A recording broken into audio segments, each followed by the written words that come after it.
"I'm dirty," the black woman whispered, her voice cutting through the saloon's raucous laughter like a blade through silk. And when the worn cloth slipped from her trembling fingers to reveal elegant script beneath, the bearded mountain man's blood ran cold. The townsfolk saw her as nothing, a servant destined to scrub floors until her bones turned to dust in forgotten corners. But the mountain man recognized that letterhead, knew what those official seals meant in a territory where land was power and power was everything. He carried his own buried shame, guilt that gnawed at him like winter cold, and something about her hidden struggle called to the redemption he'd never dared seek. What she concealed could reshape their world or destroy them both, because the mayor who'd built his fortune on lies wouldn't hesitate to crush anyone threatening his empire. Would two broken souls find the courage to expose a truth that could save her inheritance? Or would their alliance crumble under the weight of a town's hatred? The floorboards of Murphy's saloon creaked under Adeline Rose's worn boots as she navigated between tables heavy with whiskey glasses and tobacco spit. The afternoon crowd barely noticed her presence. She moved like a shadow, collecting empty bottles and wiping down surfaces stained with years of frontier living. A patron knocked his glass to the floor without looking up from his cards. The amber liquid splashed across her already soiled apron. The men at the table erupted in laughter. "Clean that up, girl." Adeline knelt and began mopping the mess with her cloth. Her fingers trembled slightly as she worked. The laughter continued above her head like thunder she couldn't escape.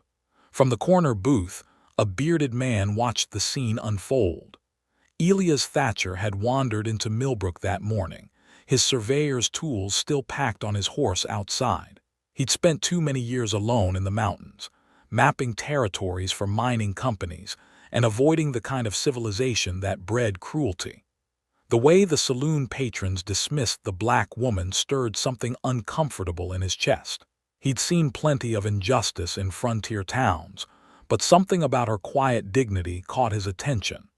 She moved with purpose despite the humiliation, as if she carried secrets that sustained her through each degrading moment. Mayor Cornelius Blackwood pushed through the saloon doors, his silver watch chain glinting against his vest. The room's energy shifted immediately. Conversations lowered to respectful murmurs. "Gentlemen," Blackwood surveyed his domain with satisfaction. His gaze lingered on Adeline as she continued cleaning. "Good to see everyone keeping to their proper stations." The mayor's words carried weight that settled over the room like dust. Adeline's shoulders tensed, but she didn't look up from her work. Blackwood approached the bar where Murphy polished glasses with mechanical precision. "Any word from those railroad developers?" "Supposed to hear something about the Hartwell place soon," Murphy replied quietly. "Excellent, that land's been sitting empty too long. Time it served a useful purpose." Elias' attention sharpened. The Hartwell name triggered a memory he'd buried deep. His hand instinctively moved to the leather satchel beside him, where old surveyor maps and personal documents lay hidden. Adeline finished cleaning and moved toward the kitchen, her cloth bunched in her hands. As she passed near Elias' table, her grip loosened. The worn fabric slipped from her fingers and fluttered to the floor. Beneath where the cloth had been, elegant script was visible on a folded paper she'd been concealing.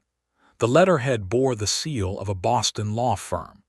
Elias recognized the official formatting immediately from his years dealing with land disputes and property claims. "I'm dirty," Adeline whispered, the words barely audible but heavy with shame that went deeper than the stains on her clothes. Her blood drained from her face as she realized the letter was exposed. She quickly snatched both cloth and paper, pressing them against her chest. Her eyes met Elias for the first time. He saw intelligence there, fear, and something else that made his pulse quicken with recognition he couldn't quite place. The kitchen door swung shut behind her, leaving Elias staring at the space where she'd stood. Legal correspondence from Boston to a woman working as a servant in a Colorado mining town made no sense, unless she was hiding something significant. That evening, as the saloon emptied and oil lamps flickered low, Elias waited by the back entrance. Adeline emerged carrying a bucket of wash water to dump in the alley. "I saw the letter," he said quietly. She froze. "I don't know what you mean." "Boston law firm. I've seen enough official documents to recognize them." Adeline looked around nervously, then set down the bucket. "Why do you care?"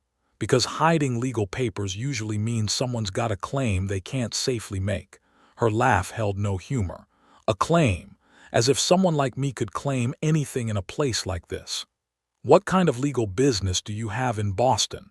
She studied his face in the dim light. Something in his steady gaze, perhaps the absence of mockery or threat, made her shoulders drop slightly. "Letters about an inheritance. Been coming for months." "What kind of inheritance?" "The kind that would get me run out of town if I tried to collect it." Elias felt pieces of a puzzle shifting in his mind. The Hartwell property Blackwood had mentioned, the legal correspondence, the way she carried herself despite her circumstances. How big an inheritance? Adeline glanced toward the saloon windows, ensuring they weren't being watched. "Big enough that certain people have been making sure I never see a penny of it." The implications hit Elias like a physical blow. Land theft was common in mining territories, but stealing an inheritance from someone who couldn't fight back in court crossed a line that made his surveyor's sense of justice burn hot. "You need help," he said. "Help from a stranger. Why would you care what happens to me?" Elias couldn't explain the pull he felt toward her situation, couldn't voice the guilt that had driven him into the mountains years ago or the sense that helping her might offer redemption he'd never thought possible. Because someone should. Adeline weighed his words against years of disappointment and betrayal. "If I trust you with this and you're lying, I lose everything. If you don't trust someone, you've already lost everything." She picked up the bucket, started toward the kitchen, then stopped. "Meet me tomorrow after the saloon closes.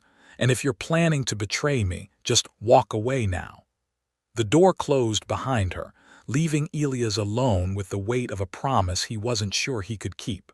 If you are enjoying this story of how hidden secrets change lives forever, don't forget to comment where you are tuning in from to show how this story can connect us across any distances, backgrounds, and hearts. Because what will happen in the next 15 minutes in Millbrook will completely change everything Adeline thought she knew about family and justice. The next evening's shadows stretched long across the alley behind Murphy's saloon. Adeline emerged from the kitchen, her day's work finally complete. Elias waited beside the wooden crates, his weathered hands clasped behind his back. She approached cautiously, the folded letter pressed against her ribs beneath her worn shawl. Trust came hard in a world that had taught her to expect betrayal at every turn. "You came back," she said. "Said I would." Adeline pulled the letter from its hiding place. The Boston law firm's seal caught the moonlight as she unfolded the official document. Elias read the elegant script by lamplight spilling from the saloon's rear window. His face changed as he absorbed the words. The inheritance claim, the property description, the name that made his blood turn cold. "Thomas Hartwell," he whispered. "You knew him?" Elias' throat tightened. The name belonged to ghosts he'd spent years trying to forget. "Tell me about your connection to him." "He found me when I was 12. Parents died of fever crossing the plains. Thomas took me in, legally adopted me, raised me like his own daughter." Her voice softened with memory. "He owned the biggest ranch in 3 counties, said I'd inherit everything when he passed." "When did he die?" 8 months ago. That's when the letters started coming from his lawyers in Boston. But Mayor Blackwood told everyone the property went to distant relatives back east. Elias felt the world shift beneath his feet. Thomas Hartwell had been more than a prominent rancher. He'd been the father Elias had abandoned after a bitter argument about responsibility and family obligations. The father who died while Elias sulked in mountain caves, too proud to reconcile. "The distant relative story is a lie," Elias said carefully. "How do you know?" "Because I've been tracking property records for years. No transfer documents were ever filed for Eastern relatives." Adeline's eyes widened. "Then who has been collecting the inheritance?" "Someone with enough authority to forge documents and intercept legal correspondence." The implications settled between them like stones dropping into still water. Mayor Blackwood's casual comments about the Hartwell property suddenly carried darker meaning. "He's been stealing from me," Adeline breathed, "for months, and planning to sell the land to railroad developers within days." Rage flashed across her features, quickly replaced by the careful control she'd learned through years of powerlessness. "Even if we prove it, who's going to believe the word of a black woman against the town mayor? Someone will. We just need the right evidence and the right moment. Evidence gets lost or destroyed when powerful men want it gone." Elias understood her pessimism. He'd seen corruption swallow truth in dozens of frontier towns. But something about her situation demanded action, demanded justice for wrongs that went beyond simple theft. "There's someone who might help us," he said. "Doc Henderson treated your adoptive father. He'd know the truth about the will. Henderson's a good man, but he won't risk his practice for someone like me. He might if he understood what's really at stake." They found Doc Henderson's office lit despite the late hour. The elderly physician was bent over medical texts, his white hair catching the lamplight. He looked up as they knocked, surprise creasing his weathered face. "Adeline, what brings you here so late?" She showed him the letter. Henderson's expression grew grave as he read the legal language describing her inheritance claim. "Thomas mentioned you in his final days," Henderson said quietly. "Spoke about wanting to ensure your future was secure. Then, you know, Mayor Blackwood has been lying about the inheritance going to Eastern relatives." Henderson nodded slowly. "I witnessed Thomas sign his will. Everything went to you just like this letter says. Will you help us prove it?" The doctor hesitated. Supporting Adeline's claim meant challenging the most powerful man in town. It meant risking his reputation and livelihood for a woman society had written off as worthless. "Thomas was my friend," Henderson finally said. "He'd roll over in his grave knowing Blackwood was stealing your inheritance. Then you'll testify to what you witnessed." "Better than that. I kept copies of the original documents Thomas asked me to hold for safekeeping." Relief flooded Adeline's features. For the first time in months, hope flickered in her chest like a candle flame refusing to die. Henderson retrieved a metal strongbox from his office safe. Inside lay copies of legal documents bearing Thomas Hartwell's signature and official seals. The adoption papers, the will clearly naming Adeline as sole heir. Property deeds showing the ranch's massive scope. "Thousands of acres," Elias murmured, studying the survey maps. "Mineral rights, water rights, prime grazing land. Worth more than most people see in a lifetime," Henderson added. Adeline stared at the papers that represented her true identity. She wasn't a penniless servant girl. She was the legitimate owner of one of Colorado's most valuable properties. "Blackwood's been living off stolen wealth while I scrubbed floors," she said, "and planning to sell what doesn't belong to him to railroad developers," Elias added. "How do we stop him?" "Judge Weatherby arrives next week for circuit court," Henderson said. "If we present the evidence then with witnesses, even Blackwood can't argue against legal documents." "That's 6 days," Elias calculated. "Think he'll wait that long to complete the railroad sale? Not if he suspects we're gathering evidence against him." They agreed to meet daily to prepare their case. Elias would use his surveyor skills to map the property boundaries and confirm the legal descriptions. Henderson would organize the medical and legal testimony. Adeline would continue working at the saloon, listening for information about Blackwood's plans. As they prepared to leave Henderson's office, the doctor placed a gentle hand on Adeline's shoulder. "Your adoptive father would be proud. He always said you had the strength to handle whatever life threw at you." Walking back toward the saloon under star-filled sky, Adeline felt something she'd almost forgotten.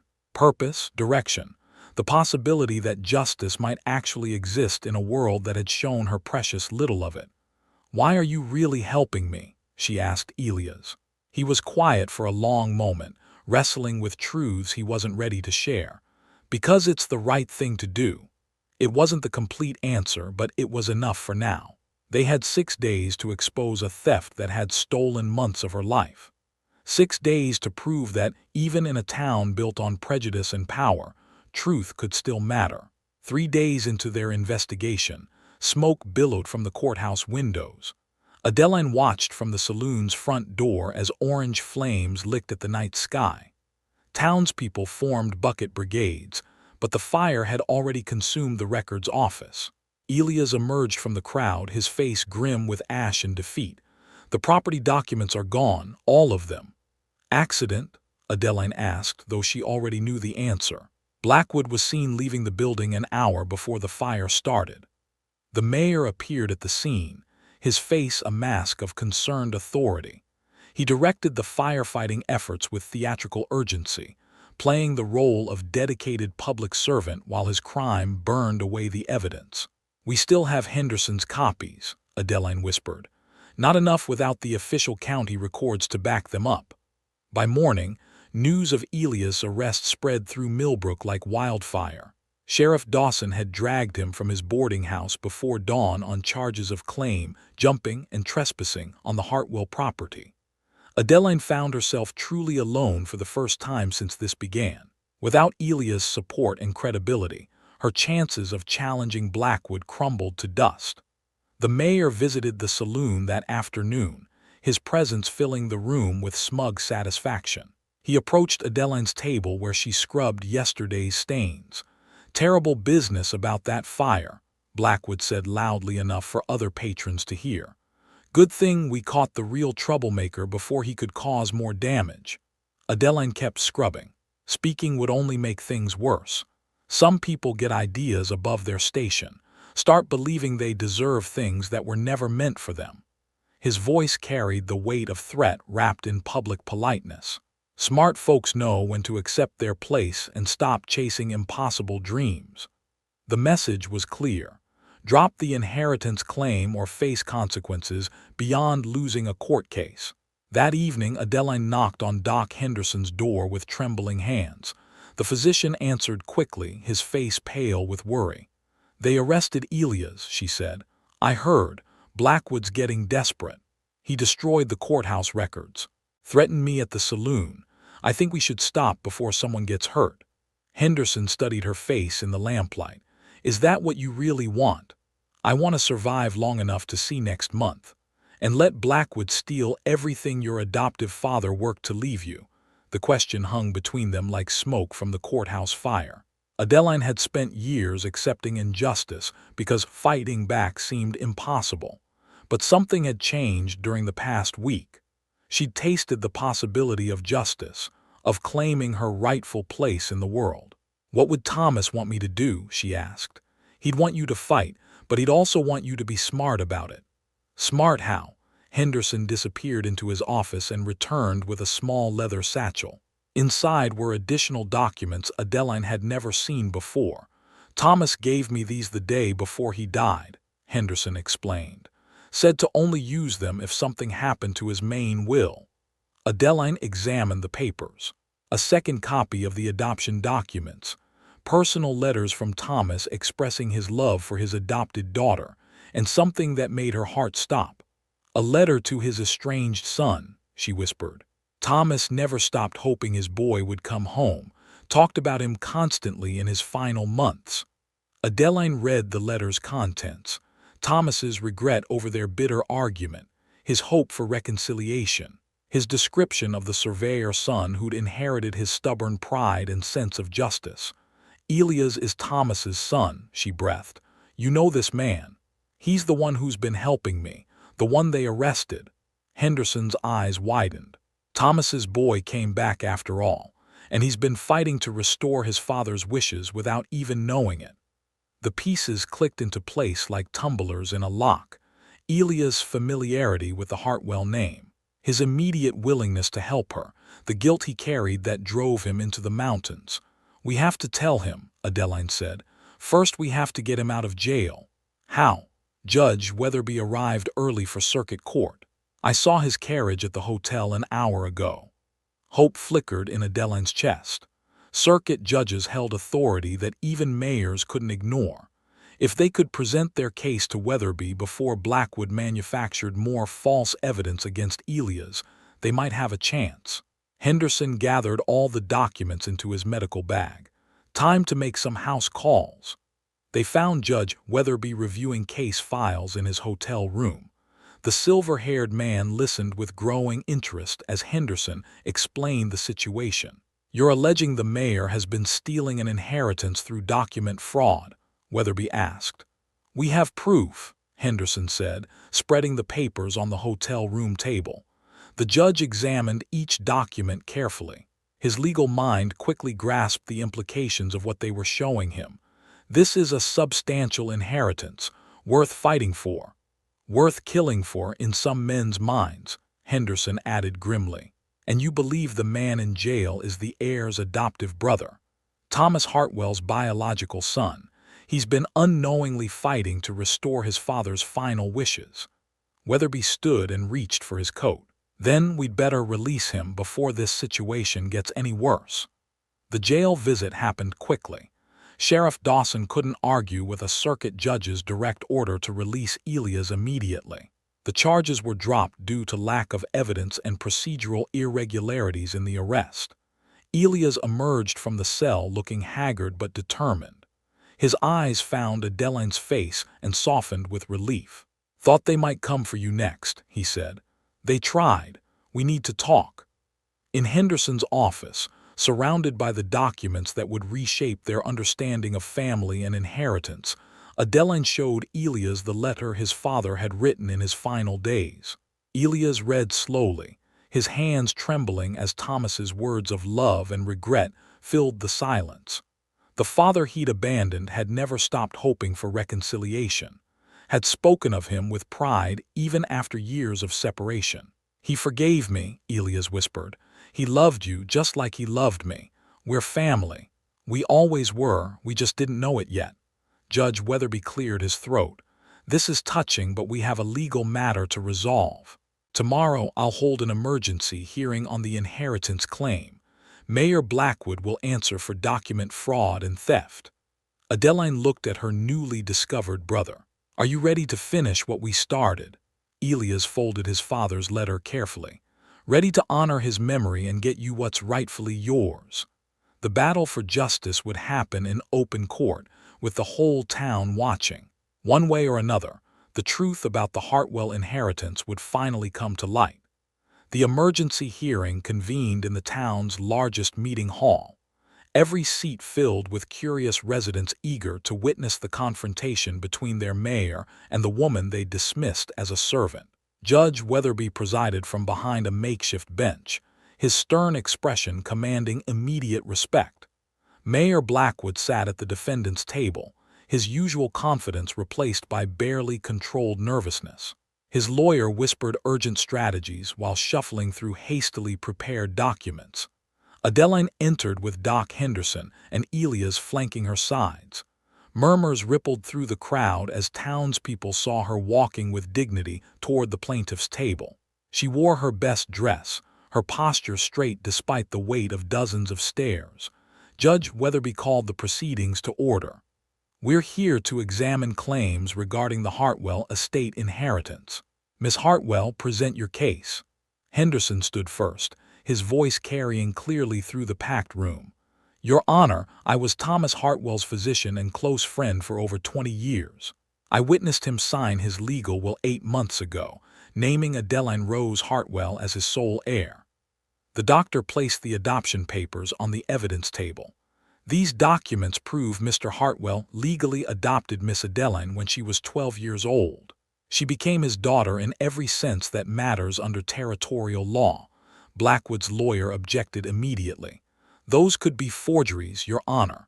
The original county records were destroyed in the recent courthouse fire." "How convenient," Judge Weatherby observed dryly.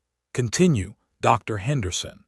Henderson produced Thomas's personal letter to his estranged son. This correspondence proves Thomas Hartwell's state of mind regarding his family in his final days. He considered both his adopted daughter and his biological son to be his true heirs. Elias stood slowly, his weathered face pale with emotion. "Your Honor, I'm Thomas Hartwell's biological son. I left home 15 years ago after an argument with my father. I've been living as a surveyor in the mountains, carrying guilt over our separation." The courtroom erupted in surprised whispers. Blackwood's face went ashen as he realized the implications of this revelation. "I didn't know about Adeline's existence until this week," Elias continued. "But reading my father's letter, I understand he loved her as much as he loved me. Maybe more because she stayed loyal while I ran away." Judge Weatherby examined the letter carefully. "This appears to be genuine correspondence. Mr. Blackwood, how do you respond to these claims?" The mayor rose unsteadily. "Your Honor, this is clearly a conspiracy to defraud the territorial government.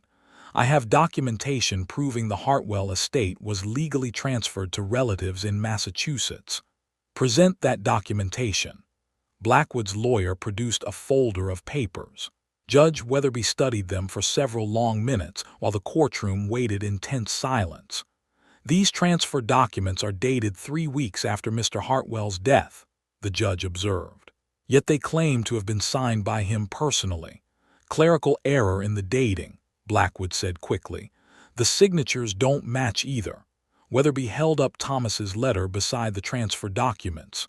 "The handwriting is clearly different." Henderson stepped forward again. "Your Honor, I'd like to present additional evidence." The doctor opened his medical bag and withdrew Thomas Hartwell's personal journal from his final months. "Thomas gave me this for safekeeping, asking me to ensure his wishes were honored if anything happened to him." Judge Weatherby read selected passages aloud. Thomas's words filled the courtroom with the voice of a dying man desperate to protect his daughter's future. He writes about his fear that powerful men might try to steal Adeline's inheritance due to her race and gender, the judge read. He specifically mentions concerns about Mayor Blackwood's interest in the ranch property. The crowd's murmur grew louder. Several townspeople began looking at Blackwood with suspicion and disgust. He also writes about his daily prayers that his estranged son might return someday to help protect his sister, Weatherby continued. "It appears those prayers have been answered." Blackwood's composure finally cracked. "This is ridiculous. You're taking the word of a servant girl and a mountain hermit over the elected mayor of this town." "I'm taking the word of legal documents and witness testimony," Judge Weatherby replied coldly. "Documents that appear genuine, unlike the forgeries you've presented." "Those aren't forgeries." "Then explain how a dead man signed papers 3 weeks after his burial." Blackwood had no answer. His lawyer whispered frantically in his ear, but the case was already lost. Judge Weatherby stood to deliver his ruling.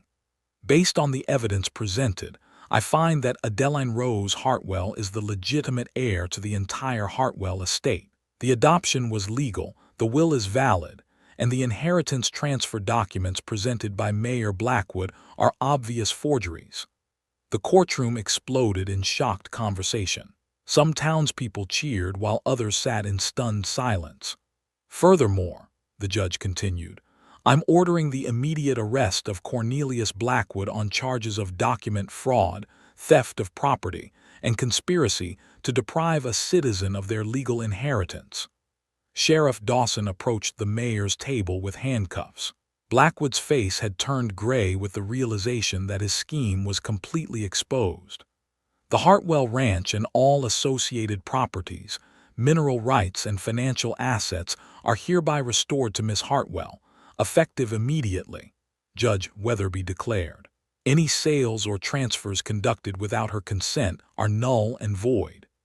Adeline sat motionless, overwhelmed by the magnitude of what had just happened. In less than an hour, she'd gone from powerless servant to one of the wealthiest landowners in Colorado Territory. Elias placed a gentle hand on her shoulder. "Father would be proud. We did it together, just like he wanted." Doc Henderson packed up the documents that had saved her inheritance. "Thomas always said you were stronger than you knew. Today proved him right." As Blackwood was led away in chains, many townspeople approached Adeline with awkward apologies and newfound respect. The woman they dismissed and mistreated was now their social superior in every way that frontier society measured worth. Judge Weatherby approached their table as the crowd began to disperse. Miss Hartwell, you'll need to visit my clerk tomorrow to handle the legal paperwork transferring the properties. It's quite an extensive inheritance. How extensive? 12,000 acres, 3 water sources, mineral rights to 2 active mining claims, and a ranch house worth more than most banks. He smiled. You're probably the wealthiest woman in the territory now. Adeline looked at her brother, the man who'd helped her reclaim their father's legacy. What do we do now? We go home, Elias said, to the ranch where we both belong. The wagon rolled toward the Hartwell ranch through morning mist that clung to the valley like forgotten dreams. Adeline sat beside Elias on the driver's bench, her hands folded over the property deed that made her the legal owner of everything they could see. Rolling hills stretched endlessly in every direction. Cattle grazed in distant pastures while a creek wound silver through grassland that seemed to touch the sky. This was home, the place Thomas Hartwell had built with his own hands and left to the children he'd loved. Bigger than I remembered, Elias said quietly. The ranch house emerged from a grove of cottonwoods like something from a fairy tale. 2 stories of solid timber and stone, with a wraparound porch that invited visitors to sit and watch the sunset paint the mountains purple. Adeline climbed down from the wagon with trembling legs. 8 months of living in a cramped servant's room had made her forget what space felt like, what dignity looked like when built into the very walls of a home. The keys probably still under the 3rd porch step, Elias said. She found it exactly where he predicted. Her fingers closed around the cold metal that unlocked her future. The front door swung open to reveal rooms filled with furniture covered in white sheets. Dust motes danced in shafts of sunlight streaming through tall windows. Everything waited patiently for the family to return. He kept your room exactly the way you left it, Adeline said, pulling sheets off chairs and tables. Elias walked slowly through rooms that held memories of arguments and laughter, of a father who'd raised 2 very different children with equal love. His surveyor tools had been stored carefully in the study. His favorite books remained on the shelf by the fireplace. Thomas never gave up hope you'd come back, she continued. Stubborn old man. Stubborn enough to adopt a black girl when everyone said it was crazy. Stubborn enough to leave her everything when he could have played it safe. They spent the morning exploring the property that was now legally theirs. The main house, the foreman's cottage, the bunkhouse for ranch hands, stables that could house 20 horses, a barn bigger than most churches. Going to need help running all this, Elias observed. Good help, fair wages, people who understand we do things differently here. Word of their arrival spread quickly through the surrounding countryside. By afternoon, former ranch hands began appearing at the front gate. Men who'd worked for Thomas Hartwell and been turned away when Blackwood claimed the property. Miguel Santos had been the ranch foreman for 15 years. His weathered face brightened when he saw Adeline and Elias standing together on the porch. Señorita Adeline, Mr. Thomas spoke of you often, said you were his greatest pride. This is my brother Elias, Thomas's son. Miguel's eyes widened. The boy who became a surveyor. Mr. Thomas prayed every night you would return. Other workers gathered as news spread. Cowboys who'd been loyal to Thomas, the cook who'd prepared meals for the family, the stable master who'd taught Adeline to ride when she was 13. We want to offer you all your jobs back, Adeline announced. Same wages Mr. Thomas paid, plus a bonus for the months you've been out of work. Relief and gratitude filled every face. These were good people who'd suffered because Blackwood wanted to squeeze every penny of profit from stolen property. But things will be different now, she continued. We hire based on ability and character, not skin color or family name. Anyone who has a problem with that can find work elsewhere. Miguel smiled broadly. Mr. Thomas raised you right, señorita. Within days, the Hartwell Ranch was operational again. Cattle were rounded up and counted. Fences were repaired. The main house filled with the sounds of family and purpose. Adeline discovered ledgers showing the ranch's impressive profitability under proper management. The property generated income from cattle sales, mining claims, and lease agreements with smaller ranchers who used Hartwell grazing land. "We're not just wealthy," she told Elias over dinner. "We're wealthy enough to make a real difference." What kind of difference? The kind Thomas would have wanted. She outlined her vision while they sat on the front porch watching stars emerge in the darkening sky. A ranch that proved progressive values and traditional success could coexist. Fair wages for all workers regardless of background. Investment in the local community through jobs and commerce. A living example of what frontier justice could look like when applied with wisdom instead of prejudice. "The railroad developers won't give up easily," Elias warned. "Blackwood promised them this land. They've already invested money in surveying and planning. Then they'll have to invest their money somewhere else. They might try pressure tactics, economic warfare. Let them try. We have legal ownership, community support, and enough resources to outlast their schemes." News from town brought updates on Blackwood's fate. The former mayor sat in jail awaiting trial on multiple fraud charges. His co-conspirators had been exposed and arrested. The stolen money was being recovered and returned to its rightful owners. Some townspeople remained uncomfortable with the dramatic reversal of social order. A black woman now outranked them economically and socially. But others embraced the change, recognizing that Adeline's success brought opportunities for everyone. The general store owner visited personally to apologize for years of poor treatment. The banker offered his services with newfound respect. Even some of the saloon patrons who'd mocked her began tipping their hats when she passed. "Change comes slowly," Doc Henderson observed during one of his visits. "But it comes." "Some people will never accept it," Adeline replied. "Those people matter less than you think. The ones who matter are already adjusting." 3 weeks after the court hearing, Adeline stood in the same spot where Thomas Hartwell had built his dream. The ranch thrived under her leadership. Workers respected her decisions. The community was beginning to see her as a legitimate leader rather than an anomaly. "Think he's watching?" Elias asked, joining her on the hillside overlooking their domain. "I hope so. I want him to see that his faith wasn't misplaced. His children came home, both of us. And we're going to honor everything he worked for."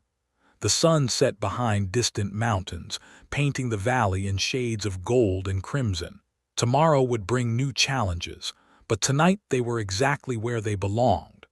Home at last, together as family, carrying forward the legacy of a man who'd believed in justice even when the world refused to listen. 6 months later, the Hartwell Ranch had become the most prosperous operation in 3 counties. Adeline stood on her front porch watching the morning sun paint the valley gold, her coffee cup warming her hands as she surveyed the empire she'd reclaimed through courage and truth. The changes were visible everywhere. New fencing stretched across rolling pastures where prize cattle grazed on rich grass. The bunkhouse had been expanded to accommodate additional workers hired without regard to skin color or background. A schoolhouse was under construction near the main gate, its wooden frame rising like hope against the Colorado sky. Miguel Santos approached from the stable, his weekly report in hand. "The northern herd is ready for market, Señorita Adeline.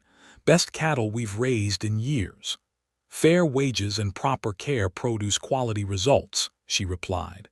"The buyers from Denver are offering top dollar. Word has spread about Hartwell beef." Success had indeed followed her progressive management style. Workers who felt valued and respected gave their best effort.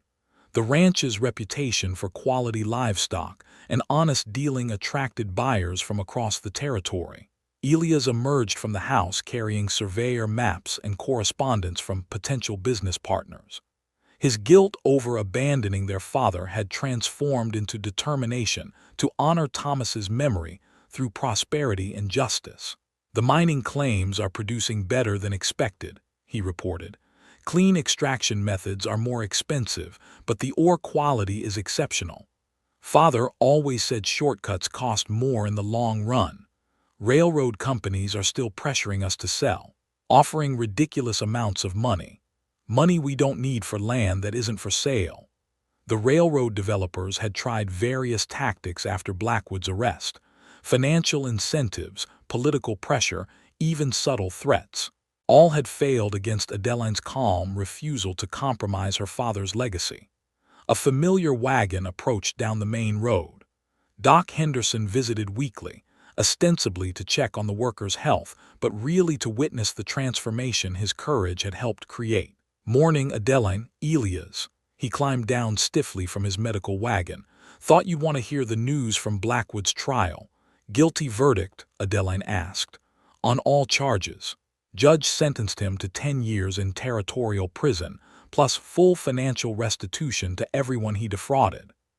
Justice served through proper legal channels rather than frontier vigilantism." Thomas would have approved of the measured response to corruption. His co-conspirators: smaller sentences but significant jail time. The whole network has been exposed and dismantled.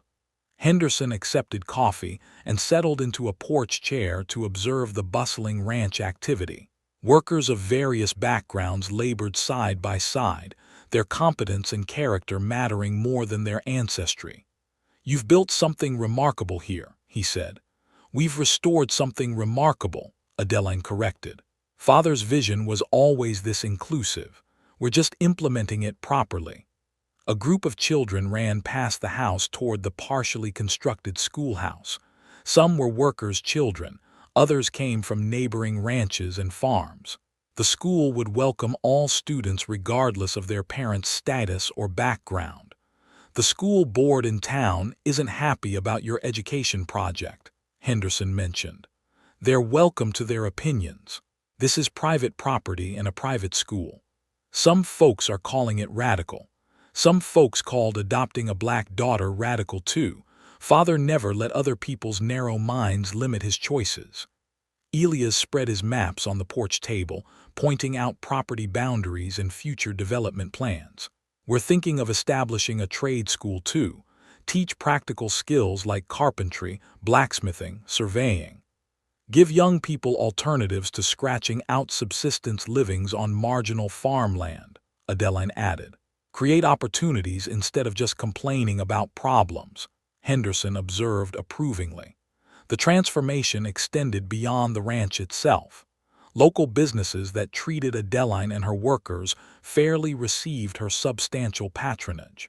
Those that maintained discriminatory practices found their former customers taking their money elsewhere. Economic power, exercised with moral purpose, created ripple effects throughout the region. Progressive merchants prospered while prejudiced ones struggled. The message was clear without being heavy-handed. "Change is slow, but it's happening," Henderson said. "Even some of the most stubborn folks are starting to see that treating people decently is good for business. Fear motivates temporarily. Mutual benefit motivates permanently. Your father was a philosopher as well as a rancher. He taught me that sustainable success requires sustainable relationships." A rider approached from the direction of town. Judge Weatherby had sent word that he wanted to visit during his current circuit through the territory. The man who delivered justice was curious to see its long-term effects. "Judge Weatherby arrives tomorrow," Adeline told her companions. "I want him to see what proper legal protection can accomplish. Think he'll be impressed. I think he'll see that his decision protected more than just one woman's inheritance. It protected the principle that law should serve justice rather than prejudice." Evening approached with the slow majesty of mountain sunsets. Workers finished their daily tasks and gathered around the bunkhouse for meals and conversation. Laughter carried across the ranch yard, mixing languages and cultures in harmony. Adeline walked through the main house where Thomas's portrait hung above the fireplace. Her adoptive father's painted eyes seemed to sparkle with approval at what his children had accomplished together. "We kept our promise," she whispered to the portrait. The schoolhouse would open next month with teachers recruited from back east who shared progressive educational philosophies. The trade school would follow next year. Young people who might otherwise face limited futures would have opportunities to learn skills and build better lives. Judge Weatherby's visit confirmed what everyone could see. The Hartwell Ranch had become a model of how prosperity and justice could coexist on the frontier. Success, achieved through fair dealing rather than exploitation, created lasting value for everyone involved. Standing on her porch as stars emerged in the darkening sky, Adeline no longer whispered, "I'm dirty," in shame. Instead, she spoke clearly and confidently about plans and dreams that would extend Thomas's legacy far beyond one family's story. The woman who'd once scrubbed saloon floors now owned the finest ranch in Colorado Territory.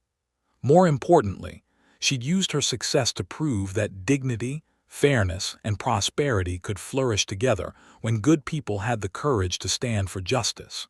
Her father's faith had been vindicated. His children had found their way home, and the future stretched ahead bright with possibilities that no amount of prejudice could dim.